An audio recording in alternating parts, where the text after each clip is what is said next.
K Surendran മാധ്യമങ്ങളെ കാണുന്നു തത്സമയം. എന്ന് പറഞ്ഞവർ തന്നെ കൊടുക്കണമോ? സർക്കാരിന് എന്തെങ്കിലും വീടുകളെ സംബന്ധിച്ചുള്ള സ്പെസിഫിക്കേഷൻസ് ഉണ്ടോ?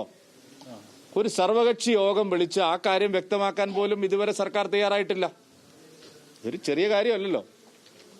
എന്തുകൊണ്ടാണ് സർക്കാർ ഒരു സർവകക്ഷി യോഗം വിളിച്ച് പുനരധിവാസ പാക്കേജിന്റെ സ്വഭാവം ഇതാണ് എന്ന് പറയാൻ തയ്യാറാവാത്തത്? ഞാൻ വേണമെങ്കിൽ ബോബി ചെമ്മണ്ണൂറും ഒക്കെ പ്രഖ്യാപിച്ചതുപോലെ ഒരു വീടുകളുടെ എണ്ണം പ്രഖ്യാപിച്ചു പോയിട്ട് കാര്യമുണ്ടോ? ഞാൻ വേറെ ചില പേരുകൾ പറയുന്നില്ല. 200 ഏക്കർ 300 ഏക്കറൊക്കെ തരാമെന്ന് പറഞ്ഞ ആൾക്കാരുണ്ട്. അതാണോ അതിൻ്റെ ഒരു രീതി? സർക്കാരിന് എന്തെങ്കിലും ഒരു വ്യവസ്ഥയും വെള്ളിയാഴ്ചയും വേണ്ടേ? അതില്ലാതെയാണ് ഇവിടെ കാര്യങ്ങൾ നടക്കുന്നത്. ഇവിടെ ഇപ്പോൾ ഒരു നാഥനില്ല കളരിയാണ്. മാധ്യമങ്ങളുടെ താല്പര്യവും കുറഞ്ഞിരിക്കുന്നു. അതൊരു സത്യമാണ്. സുരേഷ് ഗോപി സിനിമയിൽ അദ്ദേഹത്തിന് മന്ത്രിയായിരിക്കാൻ അഭിനയിക്കാൻ താല്പര്യം പ്രകടിപ്പിച്ചിട്ടുണ്ട്. കേന്ദ്ര നേതൃത്വത്തിന് മുൻപിൽ ആവശ്യം ഉന്നയിച്ച് മനസ്സിലാക്കുന്നത് എങ്ങനെയാണ് ഒരു സംസ്ഥാന നേതൃത്വം? ഇല്ല, അക്കാര്യം അദ്ദേഹം കേന്ദ്രമന്ത്രിയാണ്. അദ്ദേഹം ഇവിടെ അത് പറഞ്ഞുകൊണ്ട് ഞങ്ങളല്ലല്ലോ അതിന് കാരണം.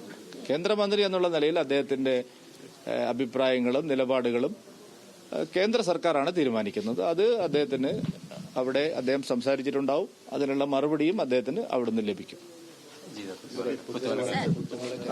പുത്തുമലക്കാര് വന്ന പുത്തുമല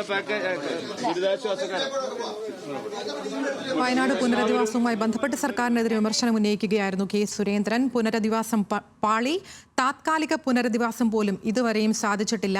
ആദ്യഘട്ടത്തിലെ ആവേശവും താല്പര്യവും ഇപ്പോഴില്ല എന്നാണ് കെ സുരേന്ദ്രൻ വ്യക്തമാക്കിയത്.